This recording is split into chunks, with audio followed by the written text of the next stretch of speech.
Comment ça va mes petits squeezos, votre valise est prête? Non? Parce qu'on part au Turkménistan aujourd'hui, eh oui! Alors déjà me faites pas croire que vous savez où c'est, à moins que vous soyez un prodige. Les plus honnêtes d'entre vous oseront me poser la question, où est le Turkménistan? Et écoutez, j'ai la réponse, il est juste là, au-dessus de l'Iran. Voilà. Alors pourquoi on va parler de ce pays aujourd'hui? Eh bien parce qu'il a été dirigé pendant des années, des décennies, par ce mec qui s'appelle Niazov et qui est un dictateur complètement taré. À mi-chemin entre Borat et The Dictator. Vraiment. Alors pour vous donner un ordre d'idée de folie du gars, il a renommé des mois du calendrier en son nom et il a écrit le seul livre autorisé à la vente dans son pays. Voilà, on est sur ce niveau de folie, donc vous allez voir, vous allez même avoir du mal à croire à tout ce que je vais vous raconter, tellement c'est gros et fat et on parle d'un pays.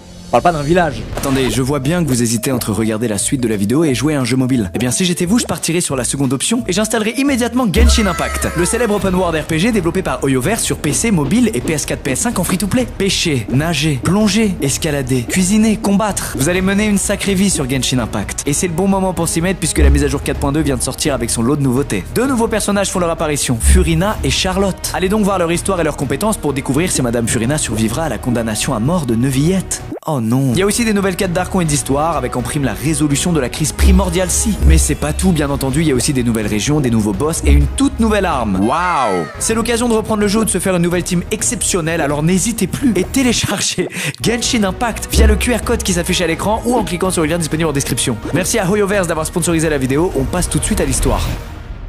Alors commençons par le début. Comment on devient un vilain dictateur? Eh ben souvent en ayant eu une enfance pas spécialement rose. Il naît en 1940 près d'Ashgabat, la capitale du Turkménistan, et son papa meurt durant la Seconde Guerre mondiale, officiellement en se battant contre les nazis. Pourquoi officiellement? Parce que officieusement, d'autres sources laissent entendre qu'il aurait tout simplement déserté et qu'il aurait été retrouvé et exécuté par la cour martiale. Une version que Niazov, le grand méchant, vous verrez, aime beaucoup moins. Évidemment, ça lui retire pas mal de prestige à son père. Et alors qu'il a seulement 8 ans, c'est sa maman qui décède à son tour dans un tremblement de terre. Nazov, lui, s'en sort miraculeusement, il va passer le reste de son enfance dans un orphelinat soviétique avant d'être récupéré par une partie de sa famille lointaine. C'est évidemment une période super sombre pour lui, un début de vie qui pue la merde, hein, on va pas se mentir, tu perds tes parents à 8 ans, bon, horrible. Mais plutôt que de se considérer orphelin à vie, Niazov va décider de changer de version. En effet, il va adopter la doctrine suivante, pas besoin de parents quand on a une patrie.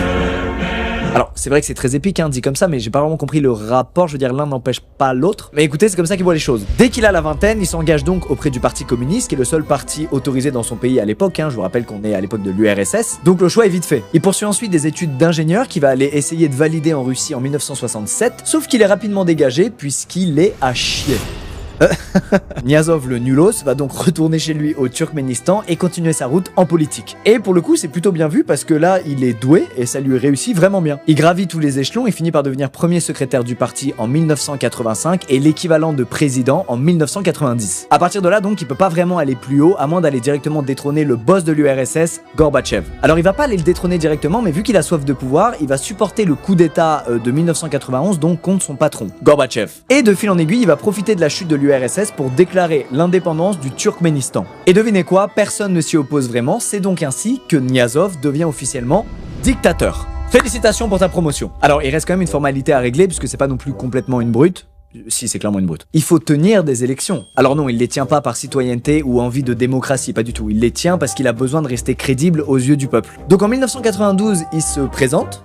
Et voilà en fait, il est tout seul à se présenter, comme par hasard. Hop là, voilà une petite carte récapitulative des résultats, histoire de bien visualiser. Hein. Il l'emporte à 99,5% et c'est lui versus personne, donc évidemment sans trop de surprise, il gagne. Ça fait donc de lui le premier président élu de son pays.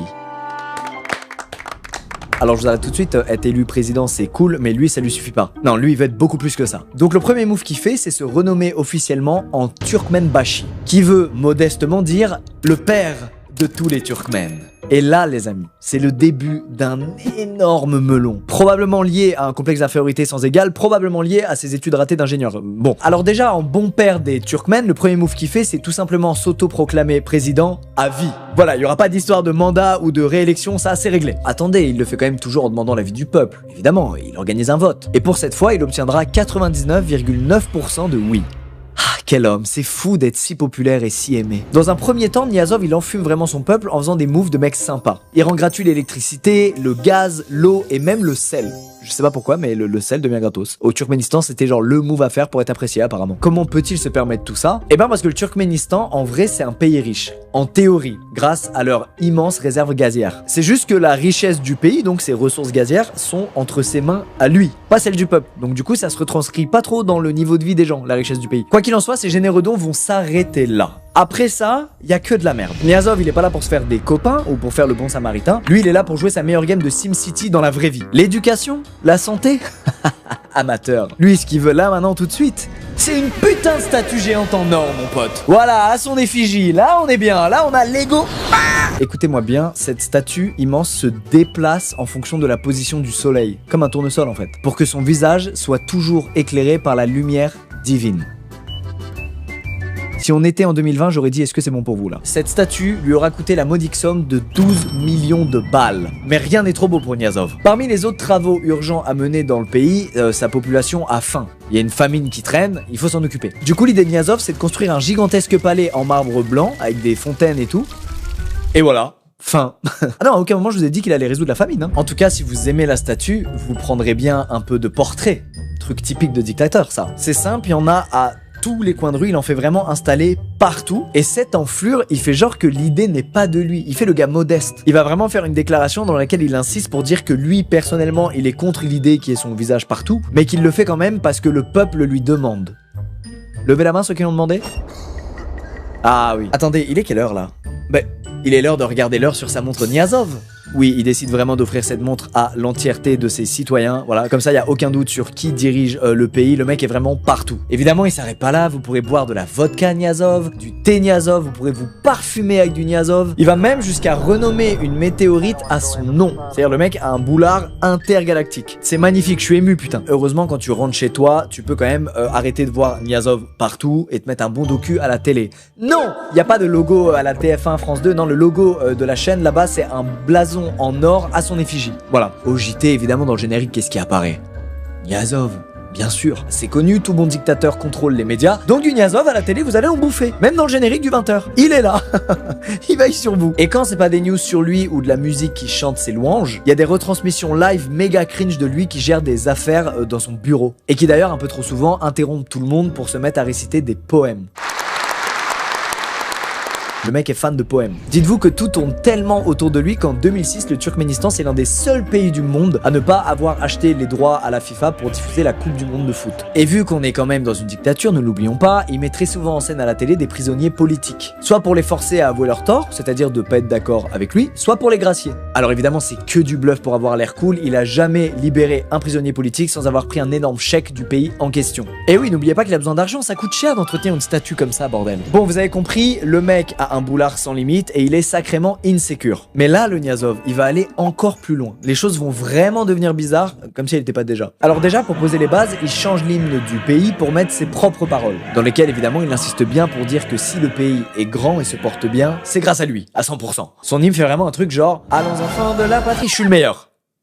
Le jour de gloire et être le père de tous les Turkmènes, ça lui suffit pas, il veut vraiment que chaque humain sur Terre soit au courant. Donc il va renommer le plus grand port de son pays par, roulement de tambour, son nouveau nom, Turkmenbashi. Il y a aussi d'autres grandes villes qui renomment au nom de son père ou de sa mère, et ça marche aussi pour certaines grandes avenues, les aéroports, voilà, il se régale. Mais les lieux, ça ne va pas lui suffire. Il veut renommer tout ce qui l'entoure, y compris les mots. Il y a zéro blague dans ce que je vais vous dire, il change le mot pain par Gurban Sultan.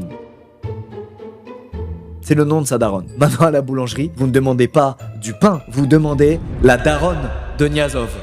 Et pas trop cuite de préférence. Et même le calendrier va y passer. Les mois, il en a marre. Janvier, février, c'est chiant. Il va donc renommer le mois de janvier par son nouveau nom, Turkmenbashi. Comme ça, son peuple débutera l'année en pensant à lui. Avril, maintenant, c'est plus avril, c'est Gurban Sultan.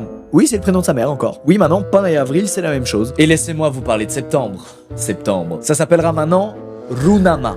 Ça, c'est exceptionnel, on est au summum de l'ego trip. C'est le titre d'un bouquin qu'il a écrit. Alors c'est le best-seller du pays, hein, étant donné qu'il interdit tous les autres livres que celui-là. Et pour Niazov, c'est l'œuvre de toute une vie. À mes yeux, ce livre, s'il devait le sortir en 2023, ce serait l'équivalent d'un mec connu qui sort une formation payante là. C'est la même chose qu'il a fait Niazov. C'est une sorte de manuel de développement personnel bizarre qui mélange des trucs genre philosophiques, religieux, historiques, autobiographiques. C'est un merdier. Mais un merdier dans lequel en gros t'apprends sa vision du monde et qu'il juge comme sacré. Et évidemment dans ce livre, il écrit aussi de superbes poèmes. Et quel poète! Laissez-moi vous conter sa prose.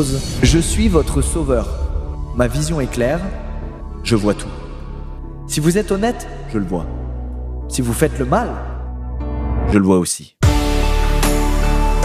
Voilà, c'est un style, faut apprécier. Alors vous allez me dire, Lucas, le livre il a l'air de puer sa mère, qui a envie de se taper 400 pages de ce torchon là? Bah la réponse, vous vous en doutez, c'est pas grand monde, vraiment. Sauf que Niazov, évidemment, il veut que tout le monde le lise son truc. Écoutez-moi bien. Il force toutes les mosquées et les églises du pays à non seulement posséder le bouquin, mais en plus à le placer à côté des textes sacrés. Et les prêtres et imams sont en plus de ça obligés d'en réciter des passages lors des sermons. Sinon c'est prison.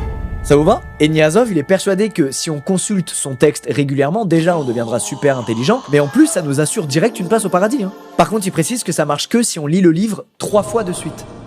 Vraiment, il y a zéro blague les gars, je vais beaucoup dire cette phrase dans cette vidéo, mais on dirait que tout est une joke. Non, non. Alors les petits malins de Squeezos là, je vous vois, vous vous dites, bah frérot, j'ai juste à éviter d'aller à l'église ou à la mosquée et je me taperai pas son putain de bouquin. Non, non, non, tous les étudiants du pays doivent aussi y passer, mon ami. De la primaire jusqu'à l'université, tu vas bouffer entre 4 et 8 heures par semaine d'études du Runama. Et attention, les examens comportent aussi des questions sur le fameux livre. Ça fait mal, ça. Ça veut dire qu'il y a des mecs brillants qui n'ont pas eu leur diplôme juste parce qu'ils ont refusé d'étudier le livre nul d'un dictateur fou. Alors, les plus malins d'entre vous me diront, si je vais pas à l'église, pas à la mosquée et que je fais pas d'études, c'est bon.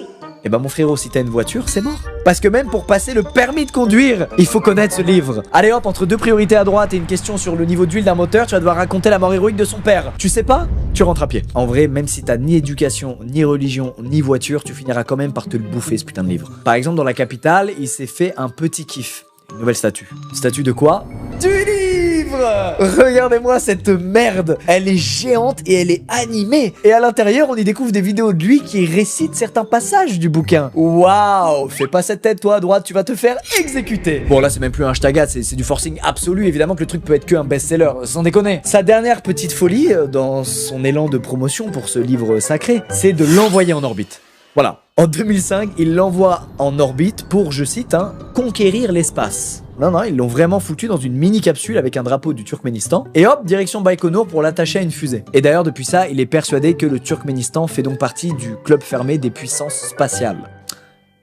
Lui dites rien. Bon, vous l'avez compris, Niazov est partout, comme tout bon dictateur, n'est-ce pas? Il s'impose légèrement dans la vie des gens. Et vous vous dites un truc très vrai, on peut pas juste diriger un pays comme ça, en se mettant partout. On est obligé de prendre des décisions, de traiter certains sujets, d'essayer de faire du bien à sa population, ne serait-ce que pour rester populaire. Bah écoutez, c'est simple, les décisions que Niazov prend à chaque fois, c'est retirer des trucs à son peuple. Par exemple, dans le domaine de la santé, il a une politique très simple, très intéressante. Il supprime juste tous les hôpitaux qui ne sont pas dans la capitale, avec une justification imparable. Si vous avez des problèmes, bah vous avez qu'à venir vous faire soigner à Ashgabat. C'est honteux! Alors s'il fait ça, c'est pour économiser de l'argent, puisqu'évidemment les hôpitaux sont à charge de l'État, enfin de lui finalement. Et visiblement, comme il manque un peu de marbre dans son palais, il ferme la plupart des hôpitaux du pays et il licencie 15 000 médecins, à la place desquels il va mettre des réservistes de l'armée pour faire les mêmes tâches quoi. Ça veut dire si tu te fais je sais pas une radio, bah le mec qui te fait passer la radio c'est un soldat qui a pas du tout été formé à ça. Voilà, tu te fais ausculter par un artilleur quoi, normal. On a donc quasiment plus d'hôpitaux, quasiment plus de médecins, mais en même temps il y a pas de problème de santé dans le pays. Ah non, tous les rapports qui parlent de maladies contagieuses, de risques d'épidémie, tout ça, c'est poubelle. Si tu mentionnes un de ces trucs, tu finis en prison direct. Et Niazov, ce grand sage, un jour réfléchit quand même à la question des problèmes de santé dans son pays et il a une idée de fou. Il se dit mais attendez, les hôpitaux, c'est là pour solutionner des problèmes de santé. Ça veut dire qu'ils existent. Et si moi je faisais en sorte que les problèmes de santé n'existent pas, qu'ils n'apparaissent jamais? Il a donc l'idée de créer la marche de la santé. Une marche qui a lieu tous les ans et qui l'oblige à tous les fonctionnaires de son pays. Alors on se parle pas d'une petite balade en forêt de 10 000 pas, hein. On se parle d'une marche de 30 km. Et au Turkménistan, c'est-à-dire là, dans les montagnes, là, il n'y a pas d'arbres, il y a un bon soleil qui tabasse, c'est ça, hein, le Turkménistan. Alors il fait ça pour promouvoir le bien-être, donc évidemment, avant chaque marche, il donne un petit speech. Voilà, histoire de motiver ses ministres et en route pour la santé. Un hélicoptère qui atterrit pour lui. Hop là, ça s'envole et il attend tout le monde sur la ligne d'arrivée. Pas con le mec. Bon, vous avez compris, niveau santé, c'est une catastrophe. Alors, Qu'est-ce que ça dit niveau culture? Déjà, premièrement, il fait fermer toutes les bibliothèques hors de la capitale. Je sais pas, il a la haine de la campagne, c'est abusé. Deuxième move pour la culture, Niazov interdit les rediffusions musicales. C'est simple, il estime que c'est une honte de ne pas jouer de musique en live. Donc toutes les musiques préenregistrées et diffusées à la télé, à des événements ou à des mariages, ça dégage. Il va même faire jeter les autoradios de toutes les voitures de son pays pour éviter les débordements. Par contre, tout ce qui est opéra, ballet, orchestre symphonique, donc tout ce qui est bien en live mais pas très accessible malheureusement, et ben ça dégage aussi. Et oui, c'est trop occidental à son goût. Et si vous espériez avoir un petit peu de liberté sur internet histoire de vous détendre, vous vous doutez bien que tout est sous contrôle de l'État et que les rares cybercafés capables de vous accueillir pour faire des LAN et passer level 200 sur Dofus, c'est mort. D'ailleurs, c'est même pas possible de jouer aux jeux vidéo chez soi puisqu'il fait interdire en 2005 l'intégralité des jeux vidéo. C'est même pas genre il banne GTA ou Counter-Strike parce que c'est des jeux violents, non, c'est il banne tous les jeux, même le démineur. Bon, la culture c'est pas ça, mais ça dépasse même des sujets de politique classiques puisqu'il va aussi sortir des lois sur l'apparence des gens. Oui, Niazov contrôle aussi votre apparence. Et d'ailleurs, messieurs, si vous voulez vous laisser pousser les cheveux ou avoir une longue barbe, c'est interdit. Et si vous êtes une femme, eh ben sachez qu'il interdit le maquillage. Voilà, selon lui, les femmes de son pays sont assez belles comme ça, à tel point que si vous vous mariez avec une femme du Turkménistan, vous devrez payer 50 000 $ au gouvernement. Donc à Niazov en gros. Ah oui, je suis navré aussi pour les 3 d'entre vous qui ont une dent en or, c'est mort. Là, faut s'en débarrasser. Non, vraiment, il a interdit ça pour une raison qu'on ignore. À mon avis, c'est un lien avec ça. Voilà, alors c'est un peu cher. S'il peut prendre vos dents et les foutre sur sa statue pour la réparer et combler des trous, c'est pas mal. Ah oui, aussi, il interdit les chiens dans la capitale sous prétexte qu'ils puent. Je suis même plus étonné en vrai là, bon. Mais enfin Lucas, ça suffit. Il y a bien une contrepartie à tout ça. Les gens peuvent pas juste vivre tout ça sans rien dire. Il fait quelque chose de bien. Oui. Il se lance donc dans les grands projets de Niazov. Et devinez quoi, chaque projet tourne au fiasco. Projet numéro 1, un parc d'attractions. Laissez-moi vous présenter The World of Turkmenbashi Tales. Une fête foraine médiocre finalement. Niazov présente ça à son peuple comme un parc d'attractions sans précédent, dédié évidemment à sa gloire. Alors cette merde, ça lui a quand même coûté 50 millions de $. Mais bon là, il voulait vraiment régaler son peuple qui maintenant, à défaut de manger, se soigner ou s'informer librement, eh ben peut aller kiffer là-bas.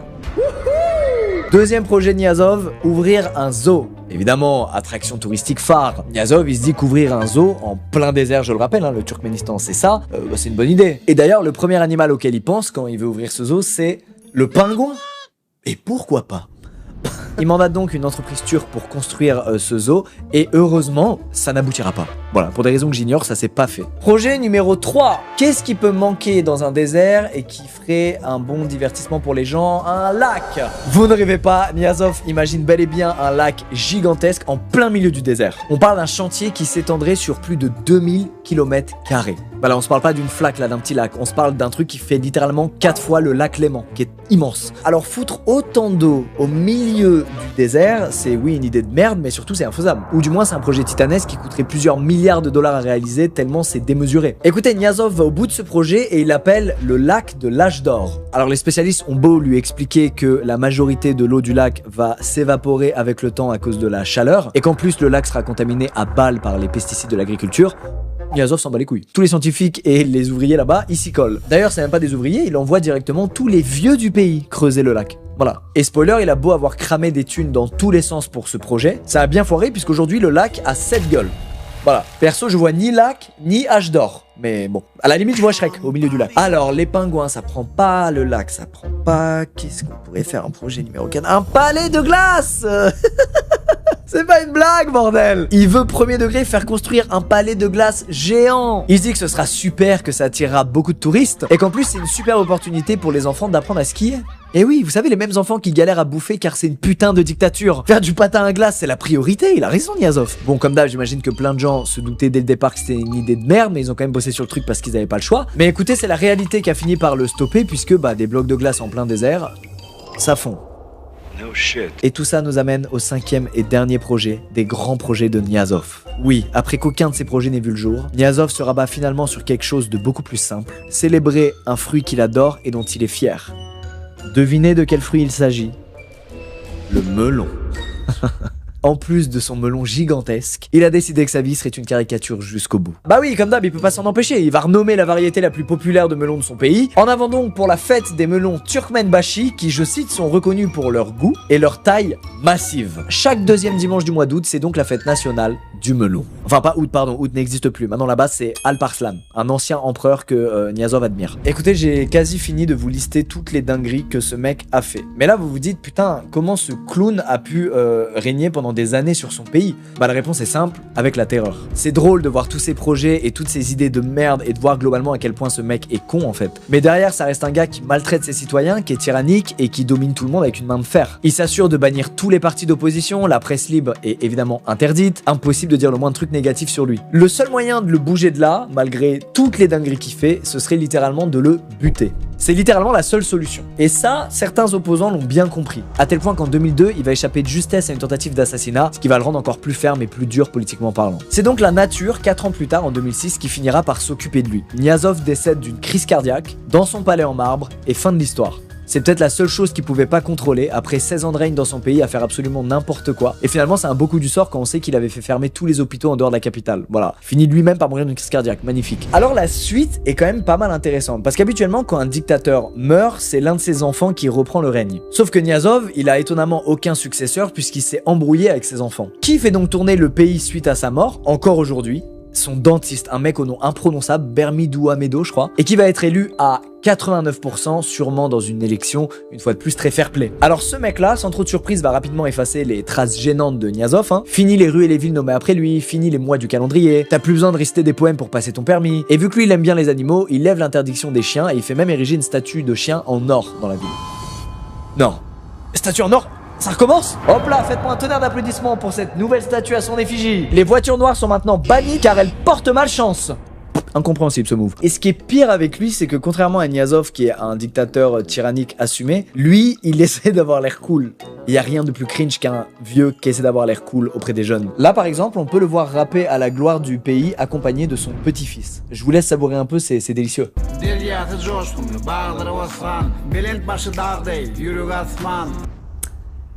Ok Eminem. Ici, vous pouvez le voir faire de la muscu avec une barre en or pour impressionner son gouvernement. Ça a l'air de marcher, ils l'applaudissent quand même. Ah oui aussi, si vous voulez être cool, c'est important que vous vous filmiez en train de tirer à vélo à une main sur des cibles. Voilà. Ça, faites-le, c'est vraiment super cool les gars. Et il y a seulement 4 ans, alors que certaines rumeurs laissaient entendre qu'il serait mort d'une maladie foudroyante, notre nouveau dictateur réagit en publiant cette vidéo. Je vous la mets hors contexte, voilà, vous l'avez telle quelle.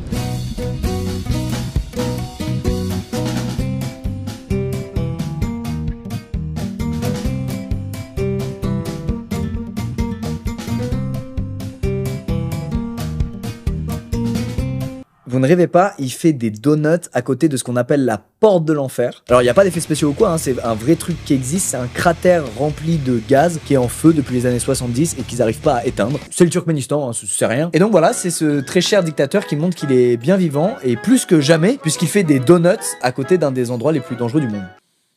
Trop cool, il est trop cool. Bon, vous avez compris, ce nouveau dictateur est aussi allumé que Niazov. Et je crois que dans ce pays, bah, ils sont maudits. Voilà, ils sont voués à se taper des dictateurs infâmes jusqu'à la fin des temps. Écoutez, c'est la fin de cette vidéo. J'espère que vous avez apprécié ce petit cours d'histoire improbable. C'est pas tous les jours qu'on parle du Turkménistan. Alors, on a parlé d'un dictateur, on l'a pris à la rigolade, mais évidemment, c'était une merde humaine. Faut pas l'oublier, mais je pense que faut pas oublier non plus de prendre le temps de se foutre de la gueule de ces gens-là et de répandre leur dinguerie. Parce qu'au fond, vu l'ego qu'ils ont, ça doit les faire chier d'être vus comme des imbéciles par le reste du monde. Pour preuve, le film The Dictator dont je vous ai parlé au tout début de la vidéo n'a étonnamment pas eu le droit d'être projeté au Turkménistan. Sûrement que l'histoire d'un dictateur ridicule, ça risquerait de leur rappeler un peu trop la réalité et de leur ouvrir un peu trop les yeux sur ce qui se passe dans leur pays. On se retrouve très vite dans d'autres vidéos, prenez soin de vous, ciao, c'est ciao.